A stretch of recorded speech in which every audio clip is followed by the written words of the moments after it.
Hola a todos, es un placer saludarlos. On behalf of the NBSAP Forum, I welcome you all to this webinar on new data from the NASA Forest Integrity Project. I am Diego Ochoa, Communication Specialist for the 6NR project, and I will be your facilitator during this webinar. I warmly welcome you all to this webinar session. This webinar features presentations from UNDP and NASA Forest Integrity Project Science team on 4 new data layers from Montana State University and Northern Arizona University. We will provide you with an overview of the data, introduce the methodology behind the data, and identify ways this data can be used in your 6th national report and to support NBSAP implementation. Today, we have with us Christina Soppels, UNDP 6NR Project Manager, Marion Marigo, French-speaking technical specialist for the 6NR project, Andrew Hansen, Montana State University, and Patrick Jans from the Northern Arizona University. The webinar will be presented in English. However, the presentations will be also available in English, French, and Spanish. I will be here to translate any questions from Spanish speakers and provide any clarification you might need. My colleague Marion is available also to translate any questions from French speakers and provide any clarification needed in that language. This webinar will be divided in 3 sections. The first one, Chrissy will provide an update on the Forest Integrity Project and pilot country use of data. Andy will then present on the 2 new data sets his lab has produced, the Forest Structural Condition Index and the Forest Integrity Index. Finally, Patrick will present on his 2 new data sets on forest connectivity change and morphological spatial pattern analysis. We will have 15 minutes for questions after both Andy and Patrick's presentations. So welcome everyone, we are thrilled to have you here today. As usual in our sessions, I would like to remind you all of certain rules and dynamics in these NBSAP Forum webinar sessions. Microphones of all of you will be muted during the presentation because this reduces interferences and facilitates the communication. Please send us in advance your questions or raise your hand in the control panel of GoToWebinar. If you want to speak and the connection allows, we will open your microphones during the Q&A session.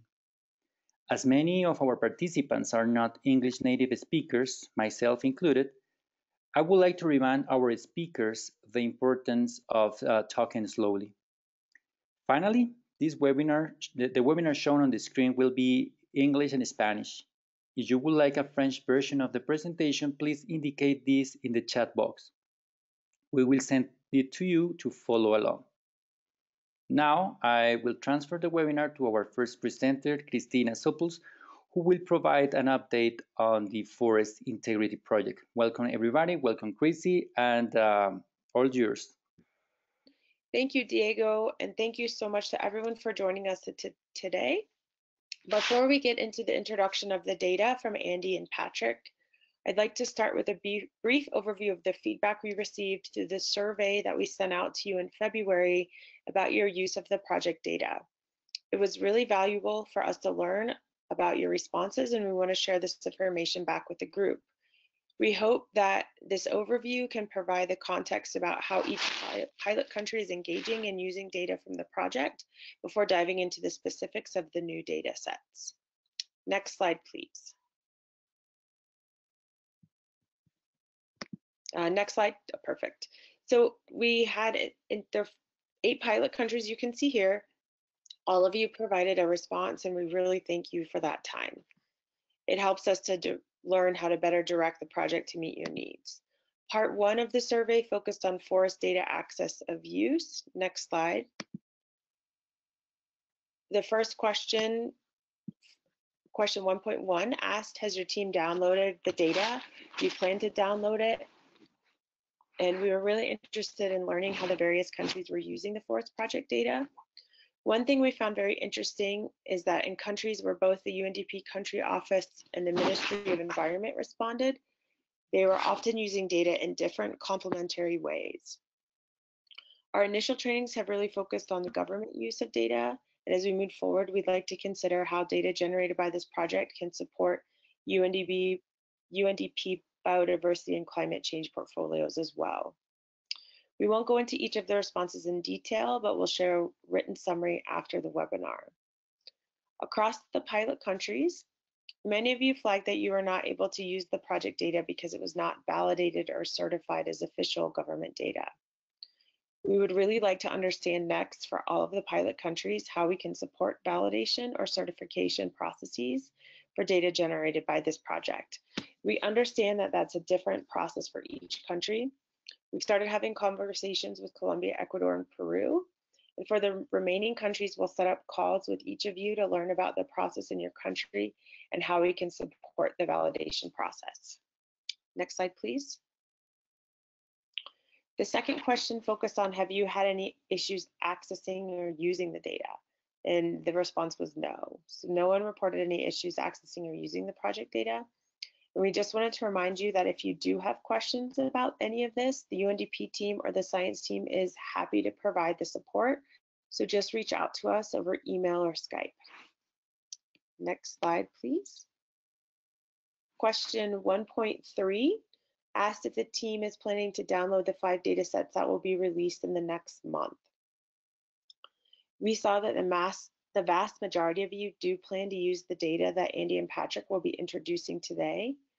For those of you who are unsure, we hope that today's webinar will help you understand how they might support your conservation planning and monitoring work. And we're happy to set up phone calls with your governments or country offices to give a similar presentation. Next slide, question 1.4 asks, has this project changed the way you're thinking about using spatial data in your national report? And the vast majority of you again said no. Ecuador and Peru said it wouldn't change things for them. Many of you explained that the project has helped you address national spatial goals, see how actions can help deliver across multiple international commitments, and encourage you to use maps in your 6th national report. We're also hearing loud and clear there's a need to support the nationally validation process and to encourage dialogue across agencies and sectors, which would hopefully bring some of those no's to yeses. Next slide, please. Question 1.6 asked how you're using the UN Biodiversity Lab. A key part of the survey was to get feedback from you on the UN Biodiversity Lab platform. The majority of you are using the UN Biodiversity Lab to download data for use in an external GIS platform or to visualize national data layers. Just as we hope to learn from you about how we can support national validation, we also want to hear how we can improve the UN Biodiversity Lab to make it more relevant for your national context. We have opportunities to add additional functionalities, and through working to ensure that these data are recognized or the portals recognized as official by the government ministry. We'll be following up with each of you to also get more information on this. Next slide, question 1.7 asked, what additional functions would you like to see in the UN Biodiversity Lab? And there are several. We really appreciate your input. 2 of the functions are available now. Clicking to create polygons is now live, and also raster downloads is now possible. The rest are on our list of planned developments, and we hope to have these available in the next year. That's things like the ability to upload official national boundaries and use them to conduct calculations, zonal statistics on rasters, forecasting and scenario planning, and markstand optimization. Next slide. Part 2 of the survey asked questions about participation in capacity building activities. Next slide. Question 2.2 asked about activities that your team at UNDP or the ministry have participated in. And we're excited to meet with you at various CBD events this year. We're great to have you in the UN Biodiversity Lab webinar series as participants, but also speakers. We know many of you are speaking in the next couple of months. In 2018, our capacity building activities focused mainly around the UN Biodiversity Lab and national reports. Now that we're releasing more data with the Forest Integrity Project, we'll be focusing the remainder of the year on some targeted capacity building activities for you pilot countries around the use of this data. Next slide. talks about which of the following webinars would you be interested in attending. Based on your responses, we'll be working to put together webinars in 2019 on methodologies to measure the impact of ecosystem restoration and also how to use spatial data to conduct better analyses. The next slide, there was a last question that focused on your interest in working with our team to highlight your work in different opportunities. And there was a lot of interest in future engagement. So we'll be working with all of you to highlight your work in national reporting, best practices and use of spatial data webinar series we're having coming up.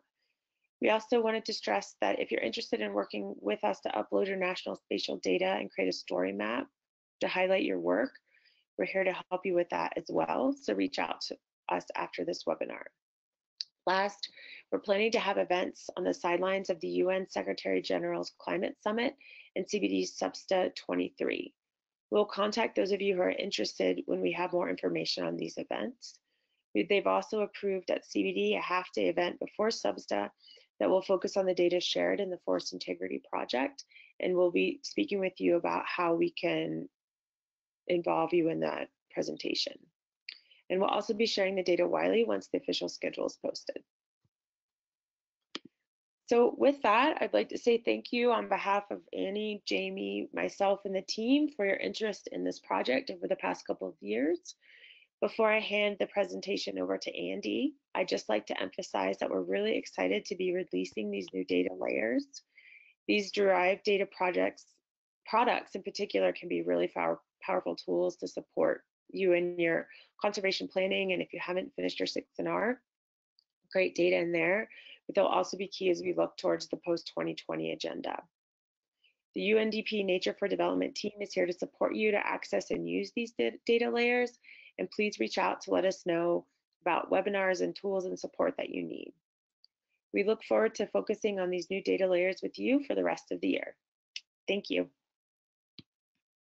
Thank you, Chrissy. I'm going to put the presentation, and this presentation is just 1 second. Chrissy, say no to the next. Hold on.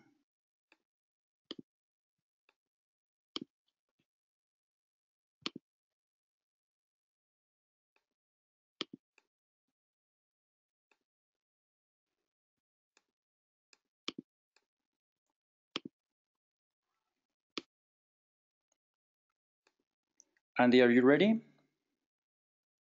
Yes, I am. Okay, I'm going to show my screen, then you will be able to go through the presentation. Hold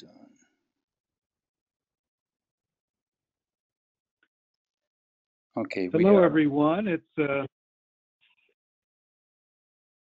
yeah. I'll just get started then. It's a real pleasure to have this webinar and be able to share some of the progress on the project. So I'll be talking about the measures of forest structure and forest integrity that we've been developing through the project. If we go to the next slide, it just lists, we'll look at some of the topics to be discussed.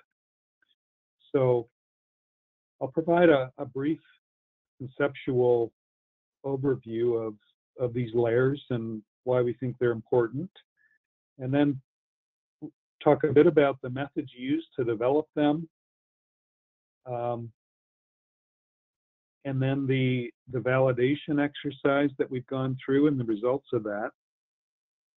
And then I'll list the types of applications that you might find useful with regard to 6 national reporting. And then we'll close out just with a slide showing where you can get access to the data and a publication describing the overall data set. Kevin Barnett is a new member of my lab who's now coordinating the distribution of the data and the analysis, and he'll be an important resource for any of you that have questions or comments about the approach. I'm not sure Kevin is on. We'll see by the end of the talk if he isn't. He can just say hello and introduce himself. Next slide.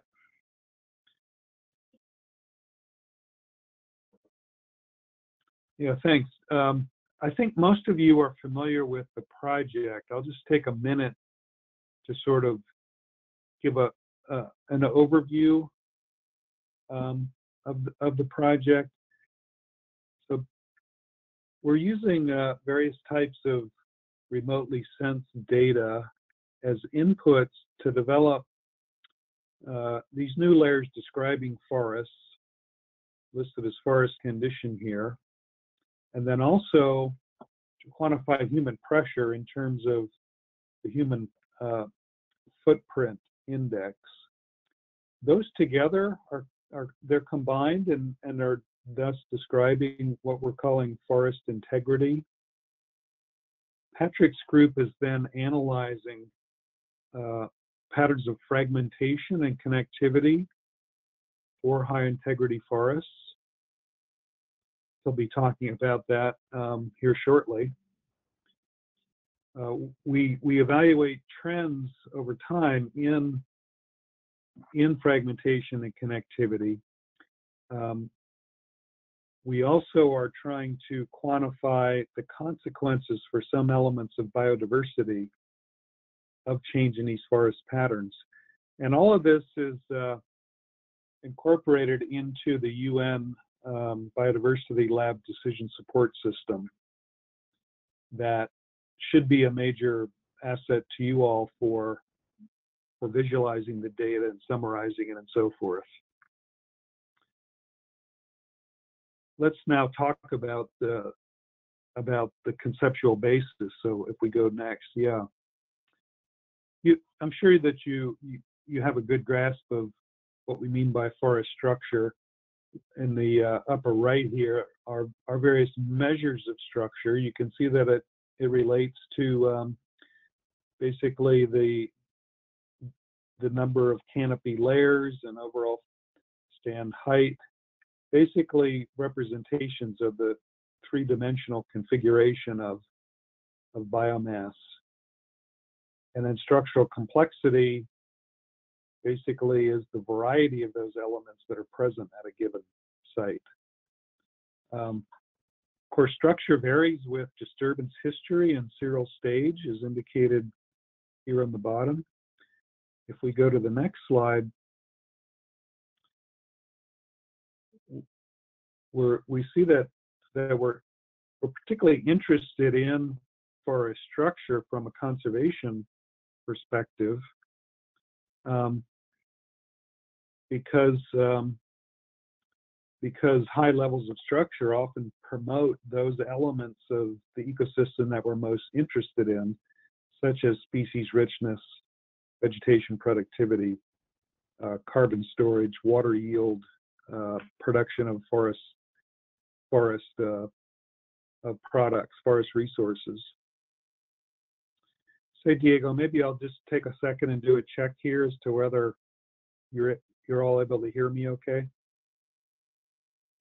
Yes, I can hear you very well, and the audience can hear you as well. So everything is okay. Okay. Very good. There is just okay, just a little delay between you say next slide and the slide because the connection, but everything is working well. Okay, excellent.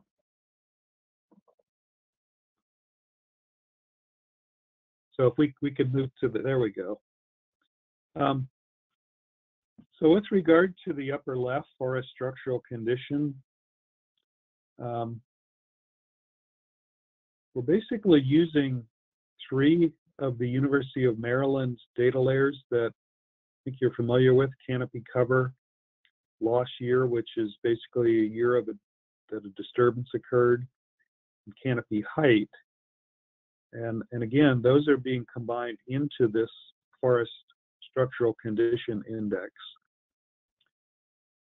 And then we're overlaying the human footprint on top of that to describe what we're calling forest integrity. We know that we're overlaying the human footprint because we know that human activities such as hunting or poaching can decrease biodiversity, even in forests that are high in forest structure. And so consequently, high integrity forests we think are those that are probably most valuable for supporting biodiversity and ecosystem services. So fundamentally, the high integrity forests are the tall, older, closed canopy, structurally complex forests with low human pressures and perhaps most valuable for many conservation applications. Next slide, please. It's important to put these new products in context of the suite of forest metrics that have been developed since satellites have been helping us to describe forests across the Earth.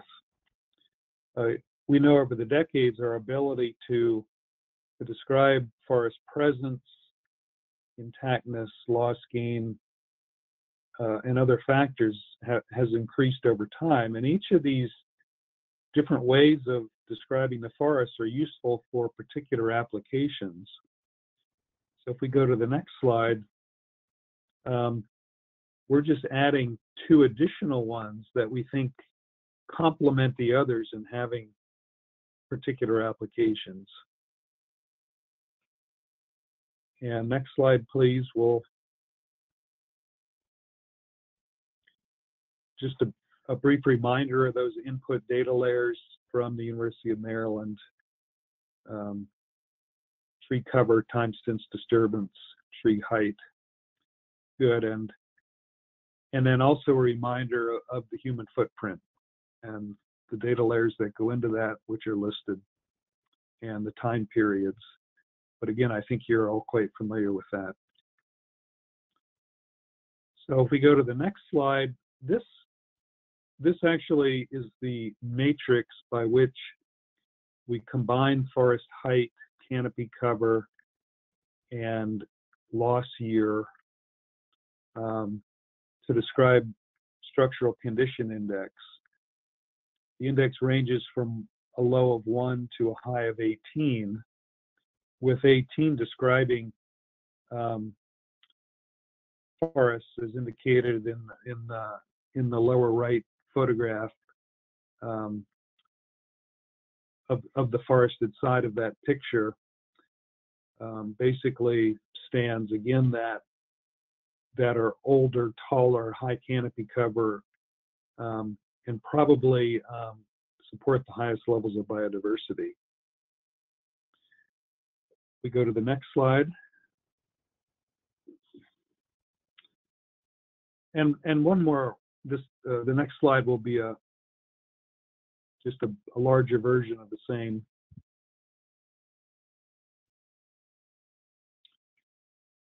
So Diego, if we could advance one more time. There we go. So these are the maps of SCI for the 3 continental study areas, with the darker greens being the higher structural condition. Just by looking at the maps, you can see that there's lots of variability, and that the large blocks of areas that are high in SCI are limited to places like much of the Amazon and parts of the Congo Basin. But other parts of the study area tend to be much lower in SCI. Let's go to the next slide. This is showing how we overlay human footprint. We just identify three classes of the human footprint, with the less than 4 being very low human pressure, and then medium and high. And you can see in the table at the bottom, basically the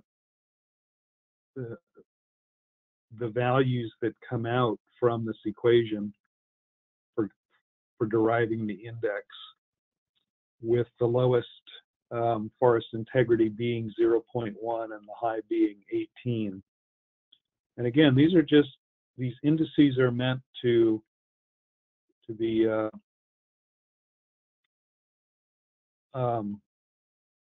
weighted reflection of the human footprint and the structural condition.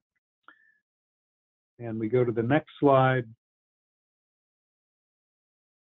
It's now showing maps of that, what we're now calling Forest Structural Integrity Index, across the study areas. And as it turns out, that the areas of high integrity are even smaller than the areas of high structural condition index, in that human pressure is high in some of the areas that have high levels of structure. So let's next talk about our efforts to validate the layers, particularly the structural complexity index. The human footprint has been well validated, I think, as you know from the publications that you've seen about that. So we focused on validating the structural complexity index. Of course, to do this, we needed data on forest structure that were independent of the satellite layers used to derive the index. And we decided to use data from the NASA JEDI program. You might know that this program now has a LiDAR instrument on the the International Space Station. The JEDI team, in order to calibrate that spaceborne sensor, compile a large number of airborne LiDAR data, and we were able to get access to those data for Brazil, as indicated here in the small circles in Figure A. Each of those represents aircraft transects where LiDAR was recorded. We analyzed the LiDAR data to produce foliage height diversity.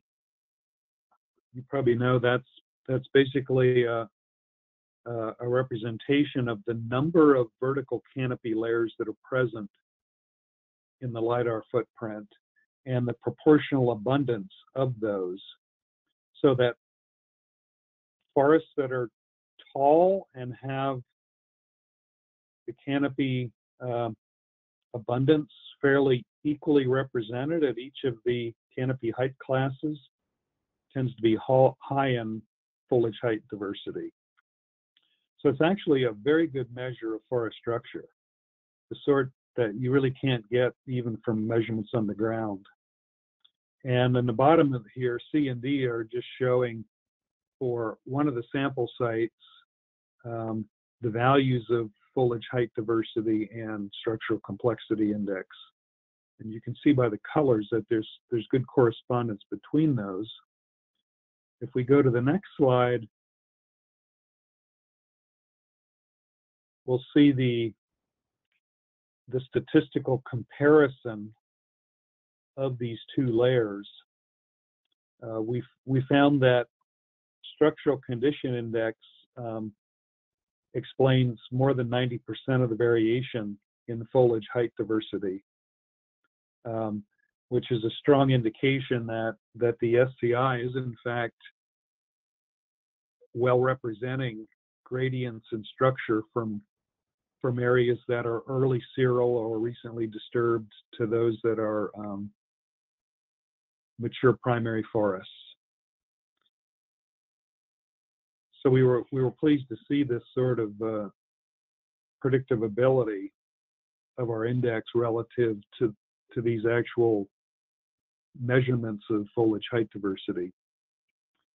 If we go to the next slide, this is another sort of validation. For Brazil, there are data on different stand types, stands of different histories, specifically managed plantations, such as, for example, palm oil plantations. And then there's a recent University of Maryland layer that maps primary forests.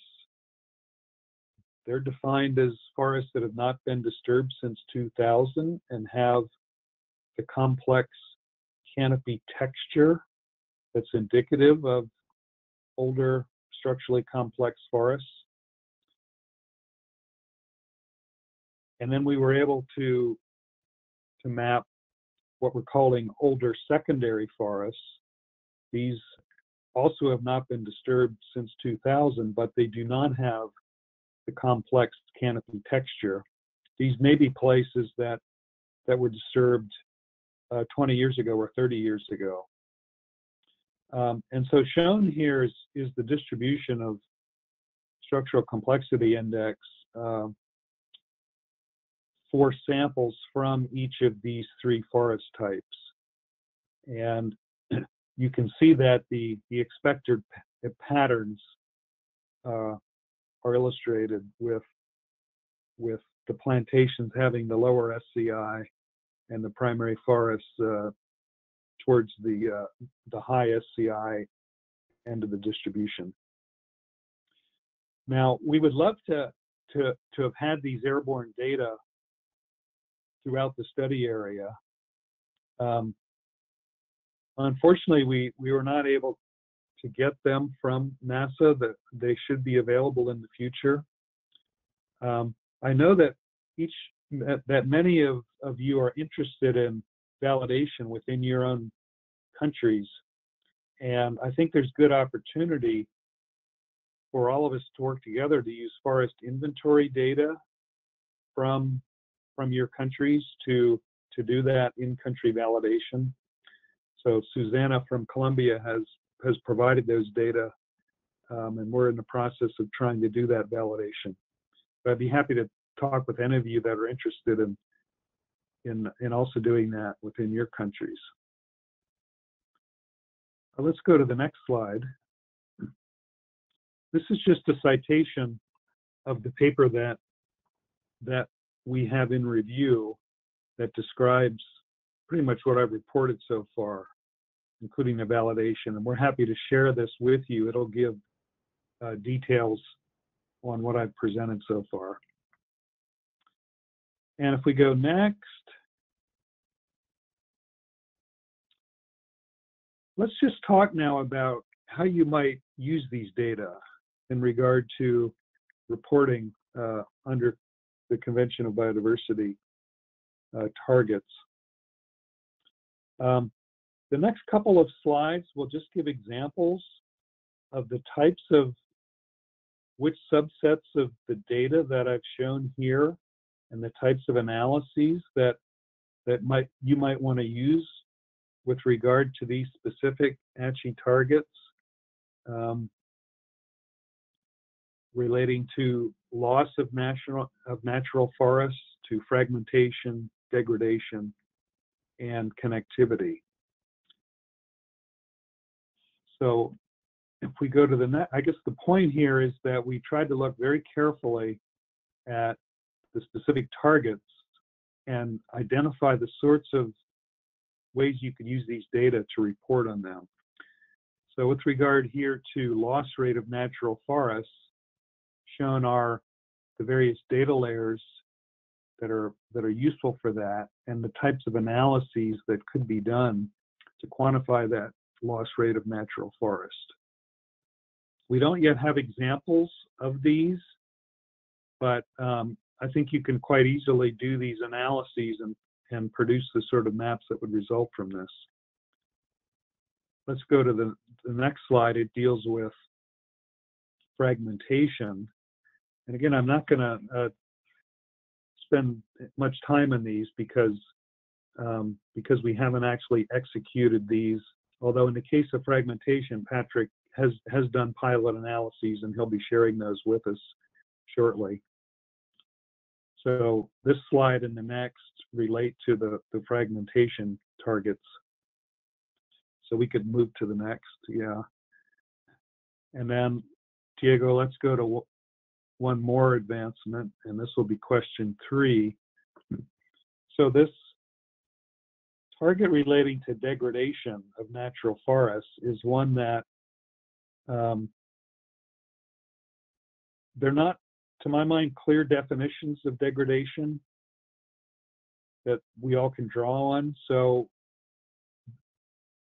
we think that this change in structural complexity is one measure of degradation.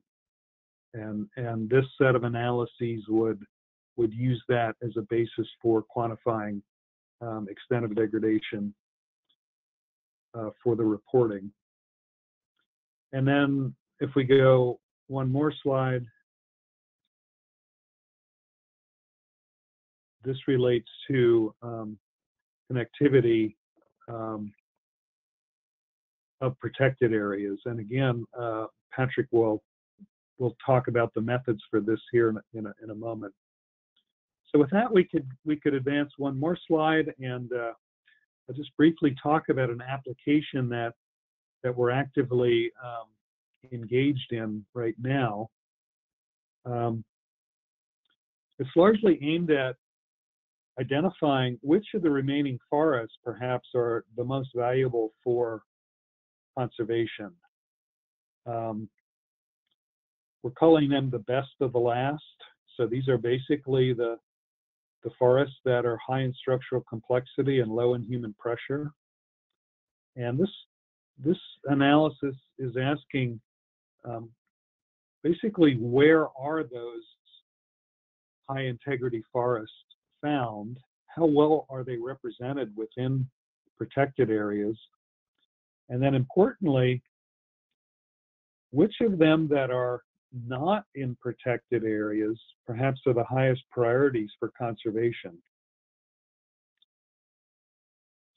So if we go to the next slide, we'll just see a map that shows these key layers for Colombia, just as an example, with the lighter beige being the extent of forests, and then the brown, the forests that are high in structural complexity index, and then the green, those that are additionally low in human footprint and thus high in forest structural integrity index.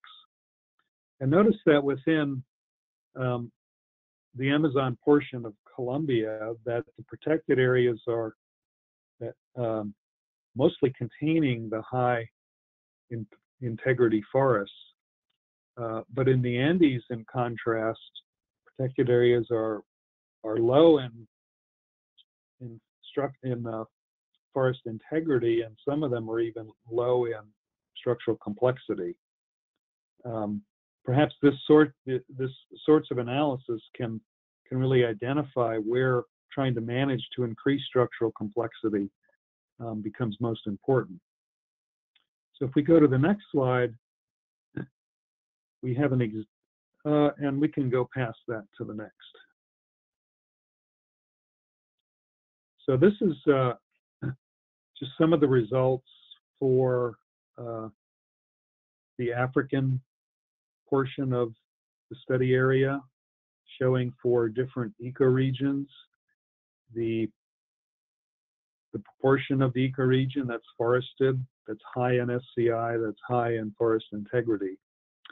And again, you can see that some of these ecoregions are relatively high in all 3 of these conditions. Others tend to be have forests, but they're not forests that are high in complexity or integrity. If we advance one more slide, and one more past that, this is showing for these same ecoregions how well represented the high integrity forests are inside protected areas and outside. And again, we see lots of variation among ecoregions. And one more slide. This is how we suggest prioritizing those high integrity forests that are outside of protected areas. The intention here is to come up with a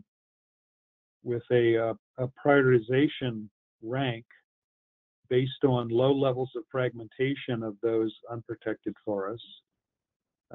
Those that contribute most to representation of ecosystem types, that best contribute to connectivity among the large tracts of high integrity forests, and then that helps a given ecoregion get to the 17% protected area target from the Aichi Accords. So we're actively executing this analysis now, and we hope to complete a draft. We'd be happy to share that with you if you're interested. So if we go to the final slide, this just shows where you can get access to all the data layers that we've talked about so far. And this gives Kevin's email address. So he's happy to work with you on how to access the data, how to process it. You know, these are really large files. There's some challenges to the processing, but please feel free to interact with us through him for any help that might be useful. So with that brings to an end this presentation, and thanks for your attention. Many thanks, Andy, for your presentation. I would like to open the floor for some questions. If our participants have some questions, remember you can just write it in the chat tab, or you can just raise your hand in the icon in the GoToWebinar. So just let us know if you have questions. In the meantime, I'm going to share Patrick's presentation. Patrick, can you hear me? Yes, Diego, I can hear you. Okay, so I'm going to send you a message for you to share your screen. Let me know if you receive it. Okay. I've received it, and it looks like my screen is loading.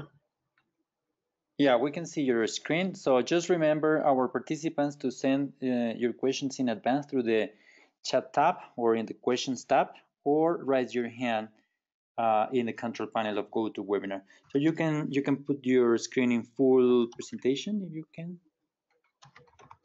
Yes, just 1 second. I'm actually adding a link to the chat box for some of the data that's also shown in my presentation. Okay, so I think I'll start.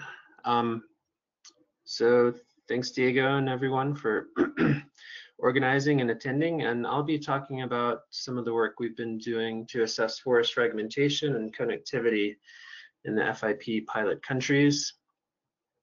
And this has been done with our team at Northern Arizona University. So let's see if I can. Okay, yeah, so essentially forest fragmentation and connectivity are important because they serve to indicate how well remaining forests can support biodiversity and ecosystem processes. And so most of you probably know natural landscapes worldwide have been extensively fragmented. And as a result of this deforestation and fragmentation, remaining large forest patches in the pilot countries and elsewhere are less connected than they have been historically. And this impacts the ability of forest landscapes to sustain biodiversity and ecosystem processes.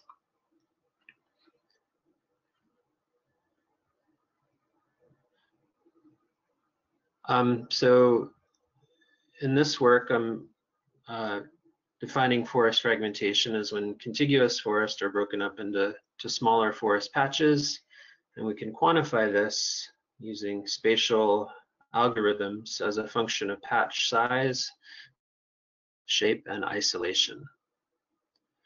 And then for forest connectivity, there's lots of different ways one could define connectivity, but we're taking a very general definition, which is simply the amount and the quality of potential pathways between forest patches that go through remaining forest. And so I've uploaded new data sets to a Dropbox account, and in a previous email exchange, you should have gotten a document that provides links to these, and this is showing a couple of the folder names. And then I've also, I believe I've shared in the chat box, this is a link to version 2 of the connectivity data sets, and I'll describe a bit of what those, how those are a little bit different in subsequent slides. But please email me if you haven't been able to access the previous data sets, and then if you have trouble accessing the data from this new link. And so just a brief overview of the forest fragmentation methodology that we're using, and the examples I'm showing right now consider all forests above a certain canopy cover threshold. And so these are not results for the high integrity forest yet. That'll be the next phase of the analysis. So this is kind of a broader definition of forest, and I see it as a complementary analysis. And then, as I said, the next phase will focus on high integrity forest connectivity and fragmentation. But we'll apply these exact same algorithms to the data that Andy just described. But so this slide is showing kind of the start of the fragmentation analysis. So we take forest percent cover for the year 2000 in this case, from the publicly available data from Matt Hansen. And this is showing an example of that in southwest Borneo, or southeast Borneo, sorry.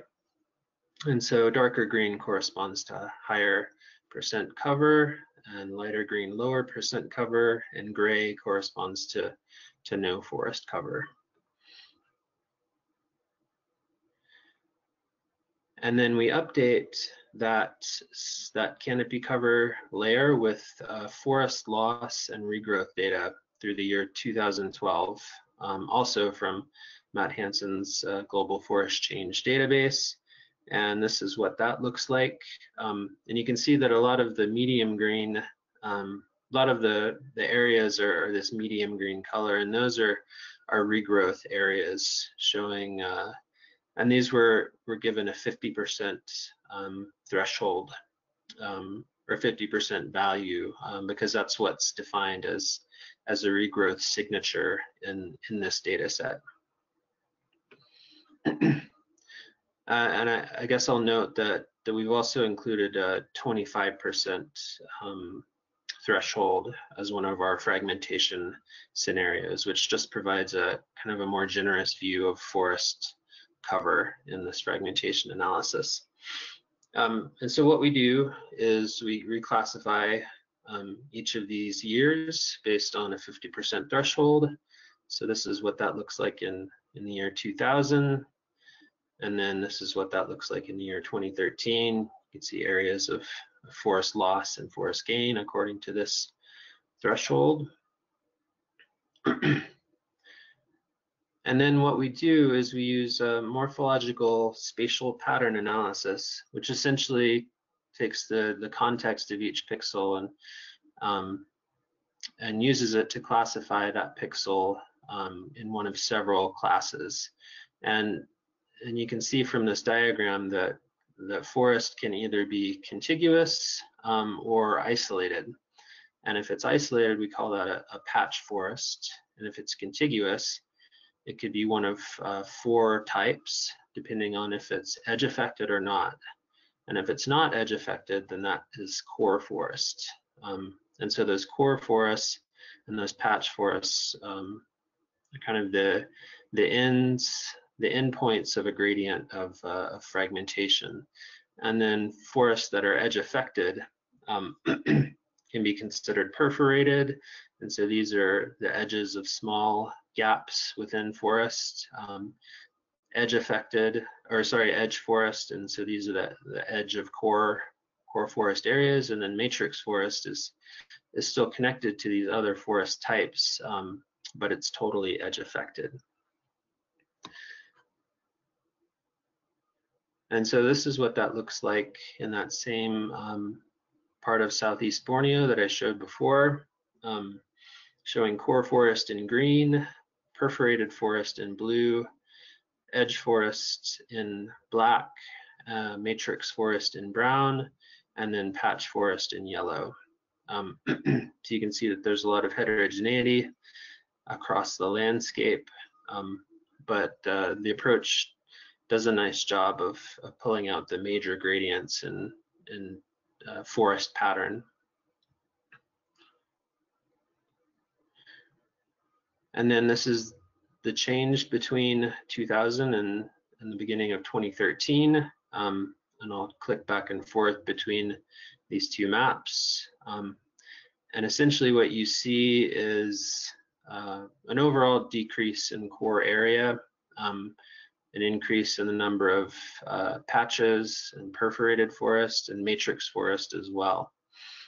So overall, even with regrowth areas, and some of these in the southern portion of this image may be plantation forest. And so again, we don't include the type of forest in this analysis. It's simply based on canopy cover. A much broader view of what's forest, at least in this case. And so once you've downloaded these data, it's relatively straightforward to calculate meaningful statistics in a geographic information system. And so you could use operations like zonal statistics or tabulate areas to calculate, for example, the percent of core forest in a given year, or the edge forest to core forest ratio.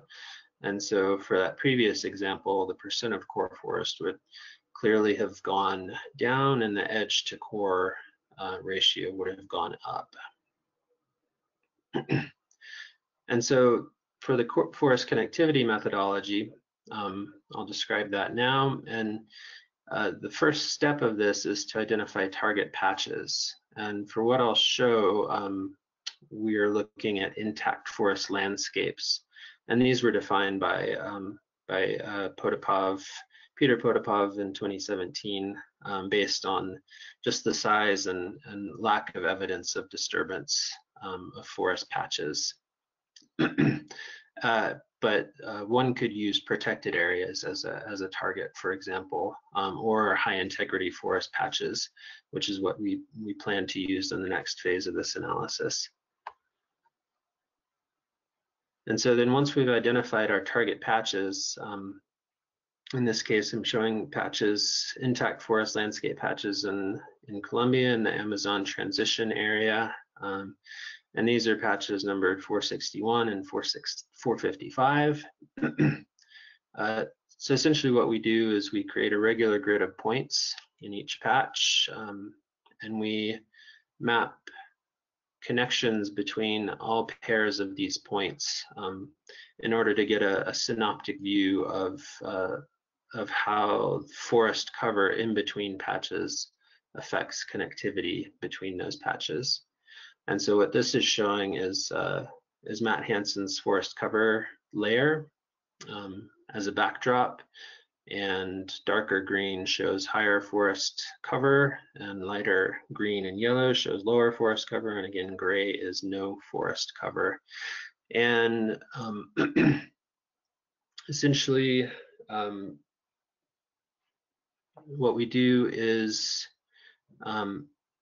consider that the forest cover is related to the cost for forest species of moving through the landscape. And so high forest cover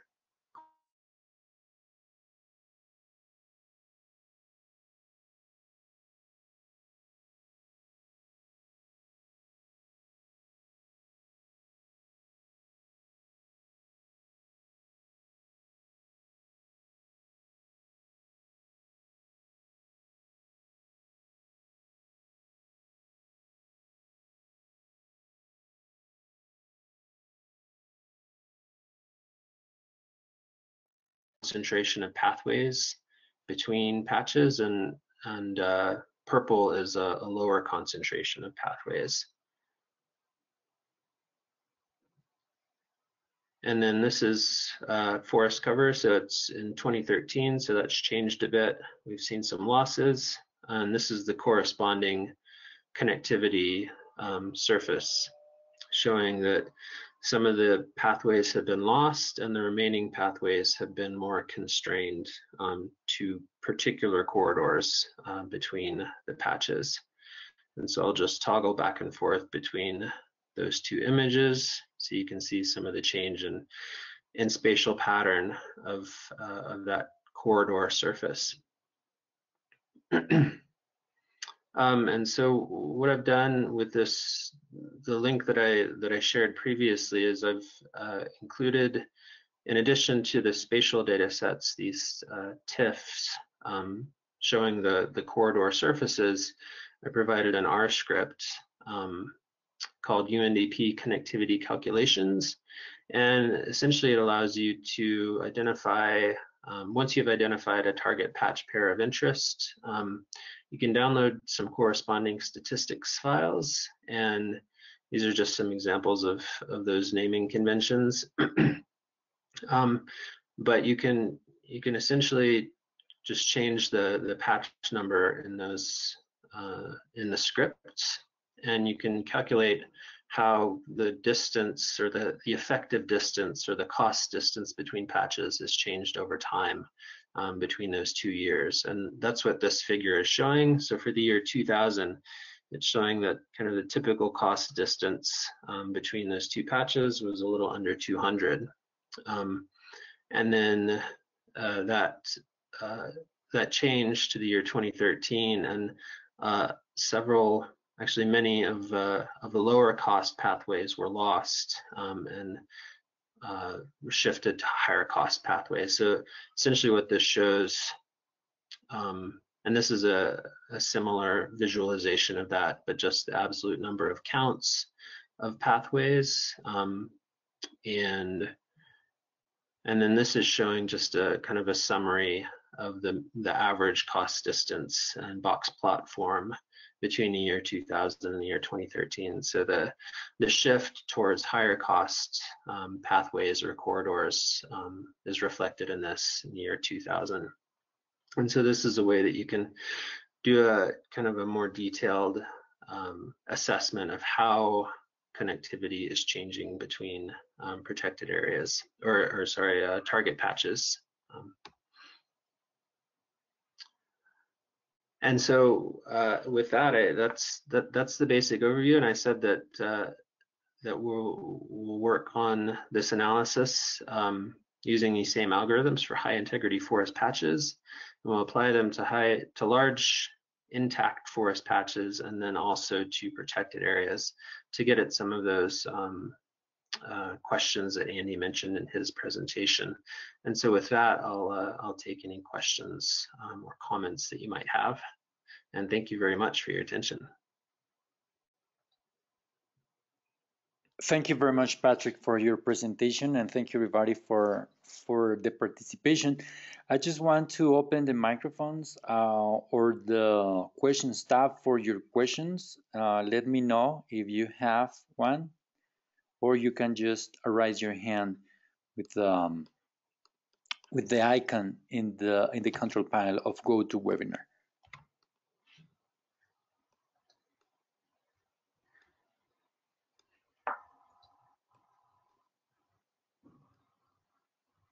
Okay, hold on. There is also a link shared by Patrick in the chat tab, so you can just take a look to the second route of the connectivity data. Yeah, I accidentally copied the link twice, and so it shows up twice in the chat box, just so you know. It is just to reinforce importance of right. So I don't know. I don't think it's there is questions from the audience, so I'm going to wait a little bit and see if there is questions.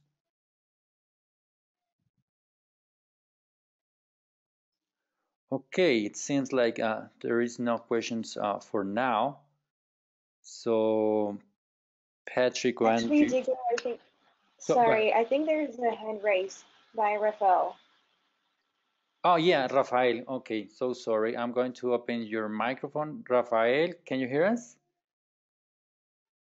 Puede poner, okay, ahí está. Muy bien. Just before Hello. Rafael, you can just make your questions in your own language and I can just translate if you feel more comfortable in your own language. It's fine in English if you want. Okay, perfect. Go ahead. Okay, I wanted to ask, is Costa Rica is currently redesigning the methodology for our next forest inventory. We are planning to do the inventory on 2020, 2021.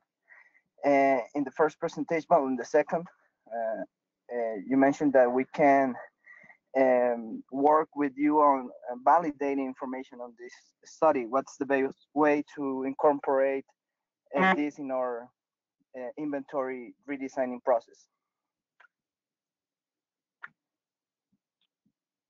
Yes, thanks. This is Andy. Maybe I could respond to that. Yeah, I'd be happy to work with you one-on-one on that. We basically would like to compile the set of forest inventory plots that you might have available, and then select from those that overlap in terms of the time period that matches our products, and try to derive measures of canopy height or of distribution of tree diameters to derive a measure of foliage height diversity, and then do the statistical comparison between the forest inventory plot and the structural complexity index. So basically, why don't we follow up and we can move towards coming up with a set of methods to do that.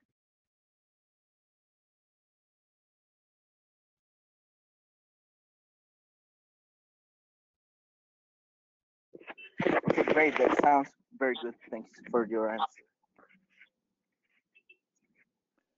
Thank you, Rafael, for your question. I just want to know if you have any other questions. Just write your questions in the tab or raise your hand in the control panel of GoToWebinar. But I think we have no more questions at this point. Okay, it seems like we don't have more questions, Andy and Patrick. So if you want to make some final remarks.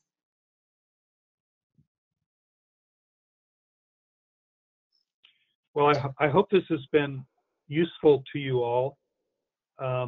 Again, feel free to email us or to call us if you'd like to discuss any of this one-on-one.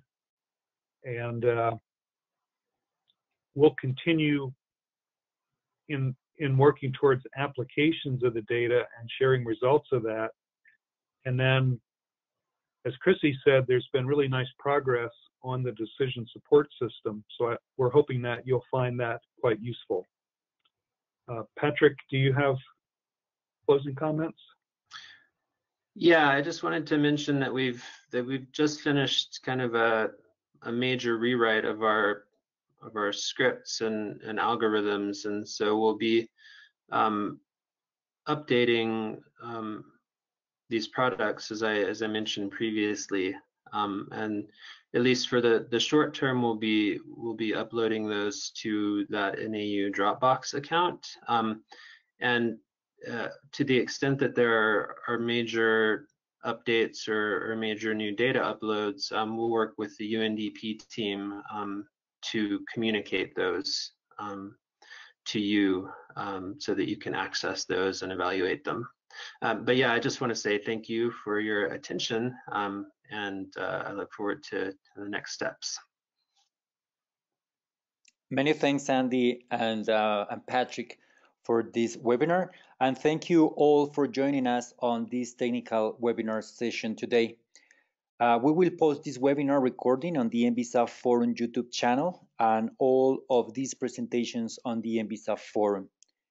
We will also reshare the instructions on data access and the summary report on the pilot country engagement. Finally, for Brazil, Costa Rica, Indonesia, and Vietnam, our team will be contacting you to explore more how we can support project validation and/or certification for official use in your country. We hope you all enjoyed this session.